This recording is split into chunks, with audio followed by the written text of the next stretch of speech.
CRM was supposed to improve customer relationships. Instead, it's shorthand for can't resolve much. Which means you may have sunk a fortune into software that just bounces customer issues around but never actually solves them. On the ServiceNow AI platform, CRM stands for something better. With AI built into one platform, customers aren't mired in endless loops of automated indifference. They get what they need, when they need it. Bad CRM was then. This is ServiceNow. Episode is presented by TimeTrack Go, the simply better employee time clock software that is going to make your life easier. The unique graphical employee time card helps you quickly identify and fix mistakes, cutting your editing time in half so you can go on with your day. TimeTrack Go will not only save you time and money each week, but the easy to understand user interface and the ability to turn a tablet into a time clock will get you and your team up and going in just minutes. And now your hours can go to your favorite payroll systems, including Gusto, ADP Workforce Now, Paychex, and many more. Find out what a simply better solution can do for your business too. To learn more and sign up for a 14-day free trial, go to www.timetrackgo.com. That's TIMETRAK go.com or call 888-321-9922. Let's go.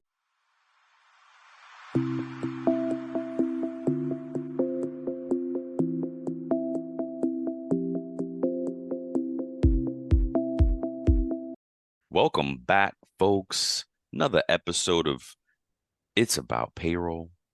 What's good, Walt? Hey, we're back for another week. Yes, Some sir. more time, man. The year is flying, dude. brother. Man, like it's so crazy. I feel like it just January just came, and then another January is almost here. Dang. Yes. What the heck is going on? That's it, man. So, how about you, man? How you been? I've been good, man. We're talking about time in the year, right? I know folks don't know this, but I stopped smoking cigarettes a year ago today. Not today, but this weekend. Yeah, you was here, man. When you was here for Labor Day weekend, that was my last time. Yeah, we were celebrating, just hanging out, really, shit.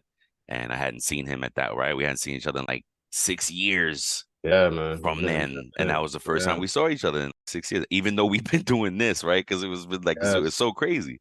So it's been a year since then. You know, that weekend marked it. I was like, I did take Chantix to help me stop for, folks out there trying, man, stop. Folks, that shit is horrible. Excuse my language. Yeah. So marking a year for that. I got it on my calendar 1 year. Like, I'm so proud of myself for that. And man. Yeah. Yep. So that's why I'm at with that. What about you, man? Good, man. Just like I said, what's up? Look like you cold. Is it cold over there already? No, I have my AC low. Like I hibernate like when I'm in my house. I like it like on 68, 67 at night. And so and then plus I sleep with a fan on because it's hot. One of those folks.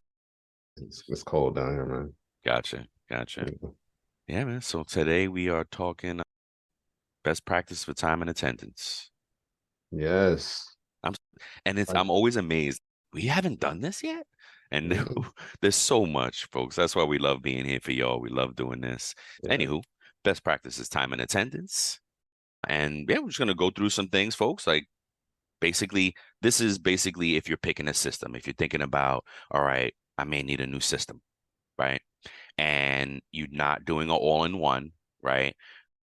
And we were talking to our friends at TimeTrack Go, and they would have a great team, their customer service team, like really smart folks for time and attendance, and they're breaking down like the history to us and whatnot. And it was amazing episode. Peep that episode. This episode will also be brought to you by TimeTrack Go, and they were teaching us, we were learning about the evolution of time clocks, employee time clocks. Yes. And man, time clock. Yeah, you say it was like back in the 1940s, 50s, something like that. From the 40s, but it was still being used like in the 90s. You know what I mean? Well, it was amazing history. So all that to say, You can have a time system that stands alone.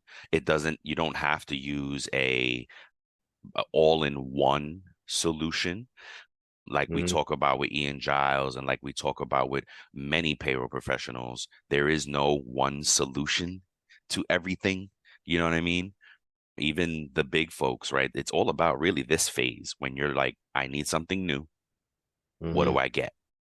Because you first have to start with the first one, the needs assessment. So perfect segue, right?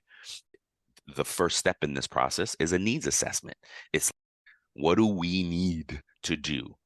Well, how does our time need to be tracked?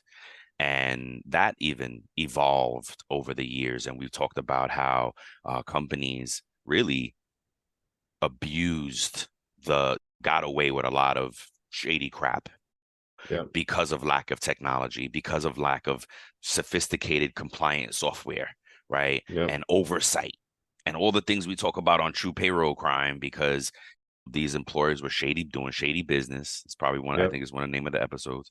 And they got away with stealing time really from employees.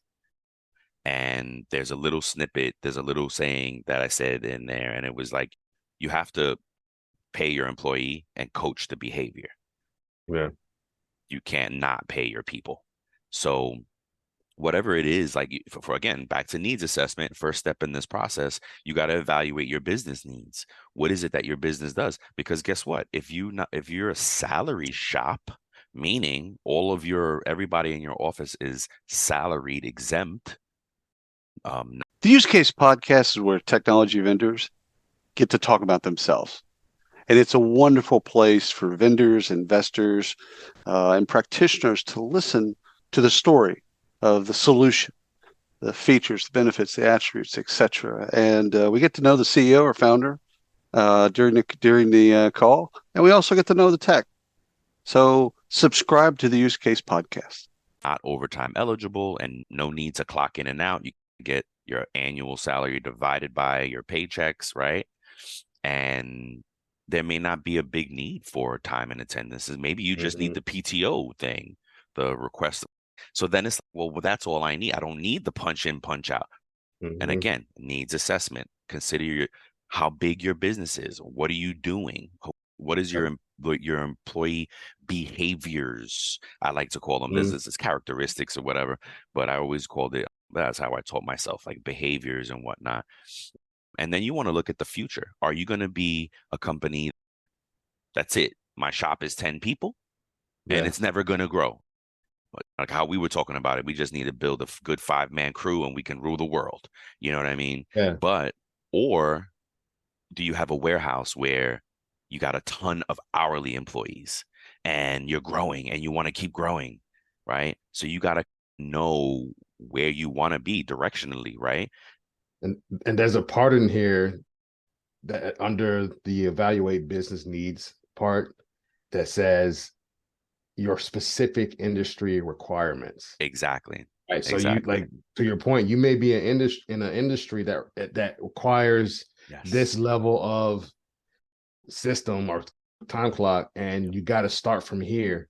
But you may be trying to use a system or a solution that isn't quite up to that level of stuff. So that's something that you need to consider as well. Absolutely. The next point, integration with current systems. Are you trying to force it? What we're saying, you're trying to force it into something, you want that, but it doesn't integrate with your current system.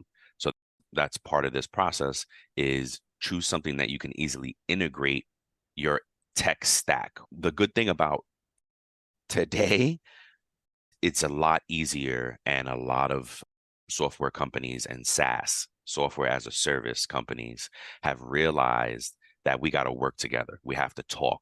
We have to integrate. We have to do open APIs. We have to do these things, because if not, then our customers can't integrate with other softwares in their tech stack that they're using to solve the problems that we can't solve for them. So especially today, back in the day, not so much. It was like, nope, we're the only solution. So they tried to strong arm that. But the way technology's evolved, you have to talk. And that's talking about easy integration. The next one, we're on number 3 now, is ease of use. How easy is this system to use? And that's one of the call outs for Time Track Go, is that it has an easy, user-friendly experience, right? That's what you want. These days, you don't want clunky. And then if you're thinking about a time system, it's not about you and me as a professional. It's not about us as the payroll admins, as the HR admins, right? Yeah. It's about the customers, how they interact with the system. What type, right? How is your employee going to punch in and out? Is it going to be on their phone? Is it going to be a time clock, manual, a physical piece of hardware at a location? Do you have enough time clocks at that location to support an easy punch-in process? Because now when it's time to come in and go out, think about it, right? If you have 150 people in the office that are hourly and they all work the same hours, and you got one time clock, that's going to be a line come 5 o'clock, come in the morning. It's a line now. Is that what you want? Is that the experience that you want them to have? Or, right? Because now that's taken away from productivity. Either they're going to do that at 9 o'clock, they're going to stand on the line, or now they're standing on the line at 8:50, 8:45. Who pays for that time? Yeah. All these implications, you got to think of. This is what we said. We got to, and you don't think about it like, oh crap. And it's even tablets. Even if you have a Time Track Go type of solution that can turn a tablet into a time clock, even if you do that, do you have enough tablets at that location? Because one is not enough. It's going to be, right? There's going to have to be a ratio, one for every. Go ahead. Yeah, like to your point, like that's part of the needs assessment, right? Because it says the number of your employees and the size of your business. Those are things that fall into that bracket, right? So those are all things you need to consider when it comes to that, right? Yeah, absolutely. Another thing is talking about clocks. Are you in a situation where you want a biometric scan? Because that was all the rage at one point. Biometric. Oh, I can put your finger. You must put your finger. I want your eyeball. Like, it depends, guy, right? It depends. It's a needs assessment. Do we need this, or do we just need them to punch in and punch out? Are you saving lives? Are you high security, high risk? It all depends on those things, right? Because they have a bunch of different types of systems. You can do biometric, finger, facial, their smart cards, their mobile apps, and their web-based clock-ins like the tablets we were talking about. All these solutions. Chris over at Time Track Go mentioned something very interesting about how if we were using our phones, is that now a gray area for this device? And is this device now a work device because we punched in and punched out from it? He just brought it up. I haven't researched yet, but it's very interesting. So anywho, just sidebar. Yeah. But again, there are a bunch of different solutions to punch in and out. Which one is the right one for y'all? And do you need more than one solution, right? For how big your business is. Thank you for saying that. But okay, can you tell me why you would need more than one? More than one solution? Yeah. So like I've seen it where the time clock at a corporate office, the setup there was different. More so than out in the field at one of the locations. I've seen that. Because the corporate headquarters, everybody had badges. Yes. Once you clock in and out, they swipe. But at the other locations, they actually either put in the code or it was biometric. Yeah. So fair. Yeah, that's a good point. Thank you for saying that. Yeah, exactly right. Awesome. Next one is real-time data collection, and this again so interesting because we did talk about with Brian from Time Track Go. He was talking about how this at one point was in delay. Like you had to wait for your punches. You couldn't just instantly see right? You couldn't instantly see. So anyway, he was teaching us that it once upon a time, it was a delay in this. You collected over that. I was like, wow. Now we can see it real time. What's up? Go ahead. But just think about that. Think about how far we've come. Yes. I think he said it was like almost a 30-year span, 25, 30-year Yes. span. Yes. Like from pushing papers and standing in line and punching an actual physical clock Pop. to Yep. actually everything being digital. Yep. Like being able to clock in, having the option, From your depending on the phone. solution you have, to be Yep. able to clock in from your device. Yep. It's just, It's an amazing evolution. Come a long way. Yeah. Yeah. Yeah. And a lot of us have been here for it. What else? So that's real-time data collection, which pretty much is standard right now. Flexibility and customization. Yeah, it depends. This one depends. Yeah. It depends on what your business is, what you need. It goes back to needs assessment. Yeah. Do you need the flexibility or maybe not? Reporting should be, yes. This is a very important subject topic for your systems. You want some comprehensive reporting and ideally customizable, so you can just look at you want to be able to pull your data however you think of it, however you dream it up.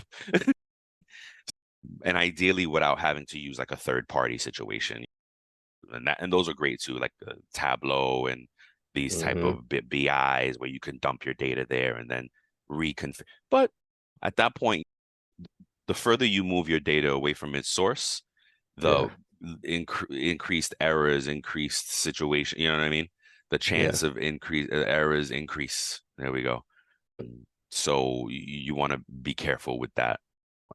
As we are still talking about auditing, don't forget, folks, we're coming back to auditing, right? We haven't done part 2 yet, right? Part 2 is still coming. Yep. We're still, we're coming back. It's a doozy. Auditing is a doozy. Hey there, I'm Tim Boris, host of the Working Well podcast, where business strategy meets human sustainability.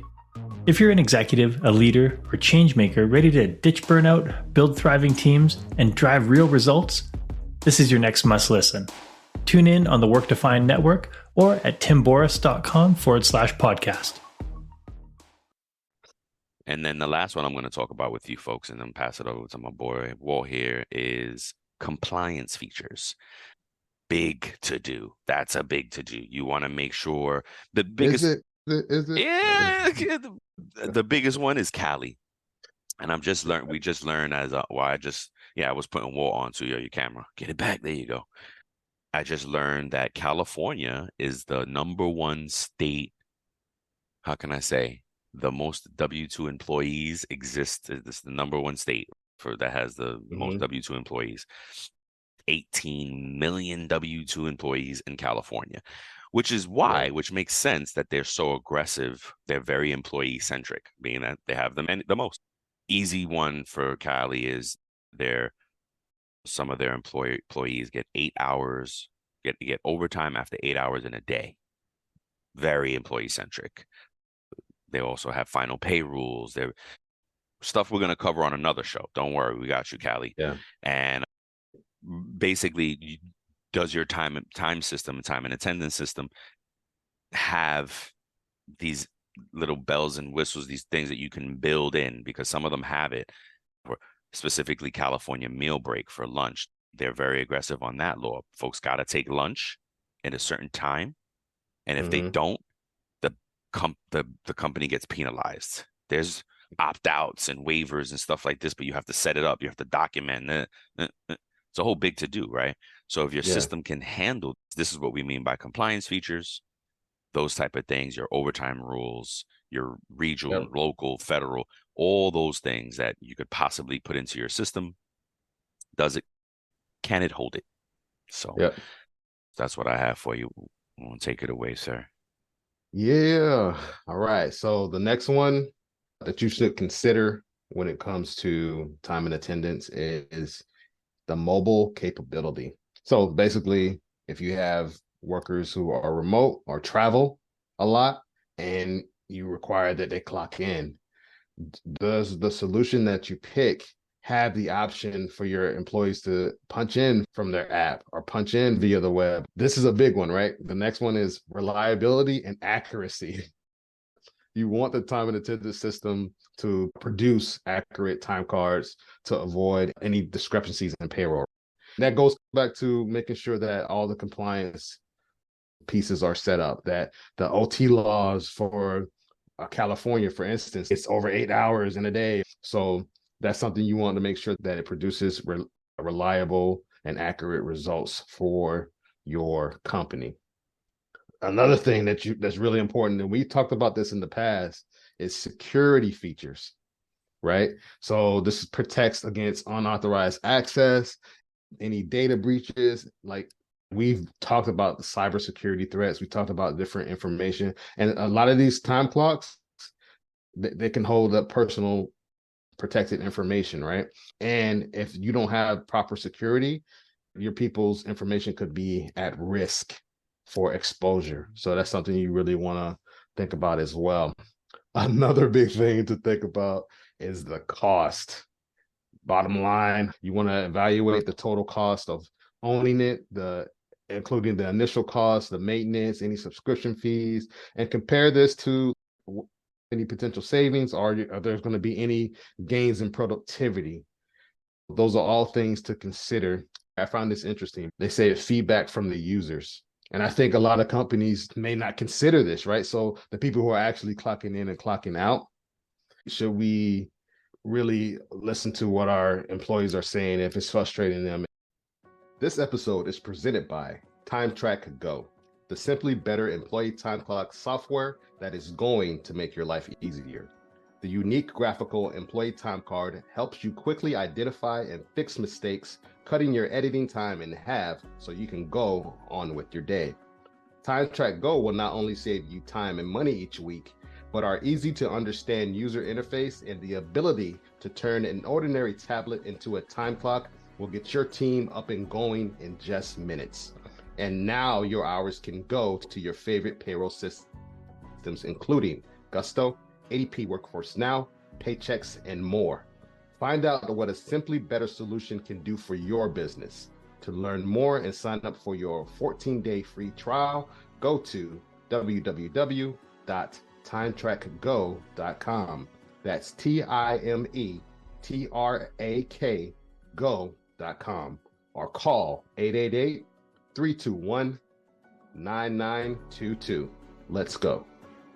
The vendor reputation and their support service, right? People want to sell you a product at the end of the day. That's their goal, is to sell you on why their product is the best for you. So they'll tell you, hey, about all their bells and whistles. And so you'll get caught up in that. And if you're blown away by a sales pitch, it may cause you not to do more research and say, hey, let me see what the reputation is on this vendor. Let me see what the people, doing my due diligence to see, hey, how's their customer support? What's the quality of their customer support? Do they have a solid reputation? What's the frequency of their software updates? Do they have a lot of crashes? Were they ever hacked? Was there ever a data breach at this company? What resources do they offer? Do they offer training? Those are all things to consider, because like I said, a company can have a lot of the bells and whistles that you need. You may need that extra layer of support. That support may not be up to par for what your company needs. Going back to that word, I think the key word of all of this is the needs the needs assessment. Needs assessment, right? Yep. And then another thing you want to consider is the trial period or the demo. That's why it's important to always schedule those, right? Just don't go off of what you see online. Just don't go off of what you read or hear. You actually need to get a walkthrough, put your eyes on the product and see how it actually works. Yeah. All right. The next one is backup and data recovery. So you want to make sure that they have great systems in place. So if something goes down, if the system goes down, and it happens, right? We know we've all been in a product that we use online and it goes down. How quick can they turn it around, right? How quick are they going to get their systems back up? It happens. It's going to happen. Servers are going to crash. Things are going to happen. Things are going to go down. There's going to be a bug in the system, and they're going to have to do a refresh. That's why we get those notices. No matter what type of software you're in, you get those notices. Hey, we're going to be doing maintenance on the system, right? So that's why those things happen. But does it shut down your whole setup, or if it goes down, or can you still function? So that's really important if you can actually protect yourself against that.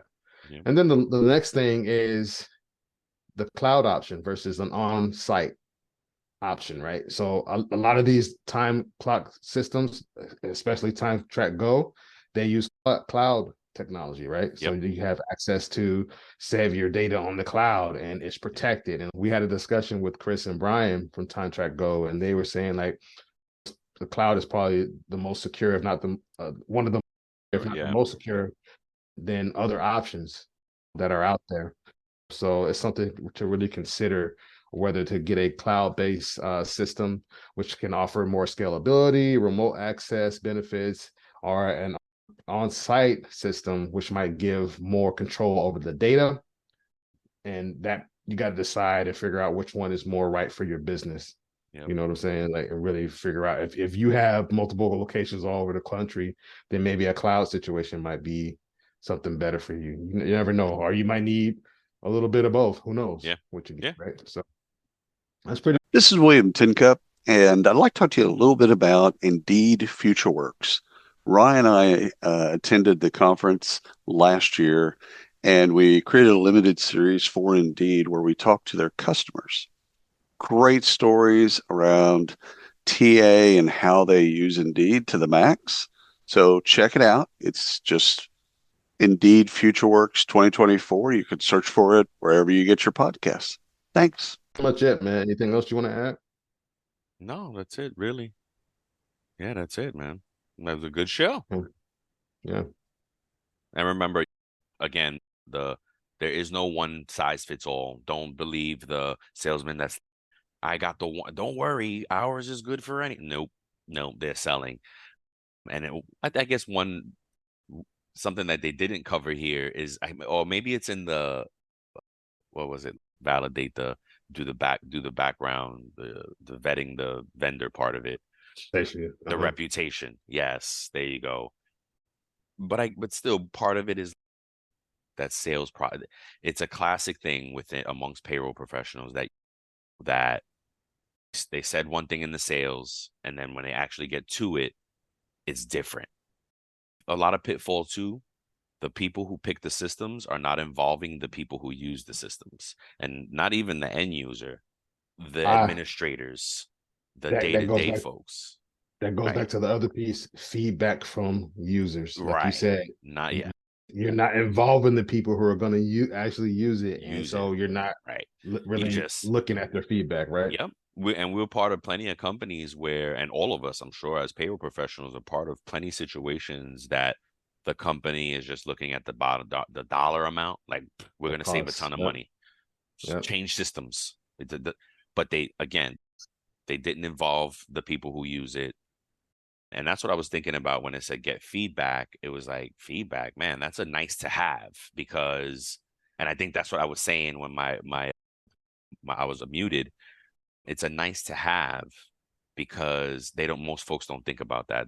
They forget about getting the people who punch in and out involved. They're not getting the professionals, administrator support involved. So ideally, you do get both groups involved, but that's a very thoughtful implementation. And hey, I guess you're at this point, you should be very thoughtful and intentional about it. So yeah, so that, and also be careful with the salespeople, because they always sell something.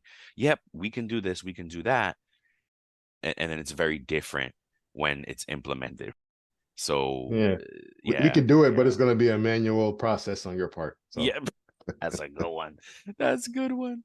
So yeah, make sure you implement them best practices. Make sure you get in the feedback from the key stakeholders, and that really would, if you're intentional about this process, that would change the game, right? And it's not just, usually it gets thrown on us. We're payroll professionals. We're going to work one day, and the boss pops up, "Hey, we're implementing this system tomorrow. Get ready, yay!" And you're like, "What? Are they come to work and I had a dream? This is what I want to do." Ideally, we don't do that. And if you're at a decision-making point right now, or meaning decision like, hey, yes, we're going to look for new systems, read Anita Latink's book, How to Choose Your Next Payroll, because it also covers really how to choose your next HCM, period.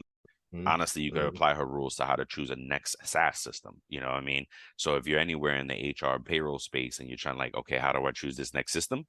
Read through. It's a quick read from great bullet points on what to. And this is from someone who implemented systems day in, day out, as opposed to us where we get to implement the system maybe once every few years. Because once you got one, that's it. You're locked in for a while. So there's some of us who have never implemented a new system, and that's fine, right?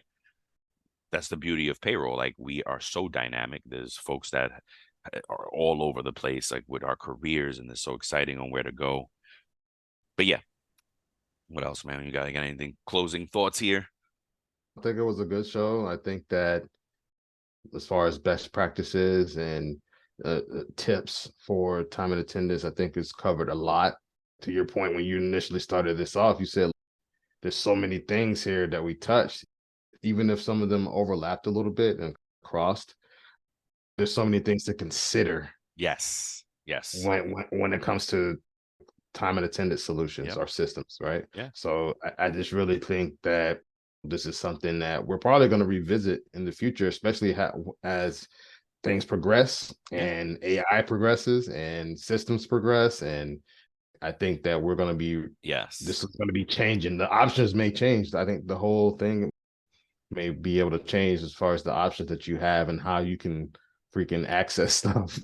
Yeah, absolutely. You can talk to your phone and be like, AI, clock me in. I just thought that the watch will become involved, right? Exactly. Folks, till the next time, thank you for listening. Peace. We love you. Peace. Thank you for tuning in to It's About Payroll. Until next time, keep learning, keep growing, and most importantly, keep going.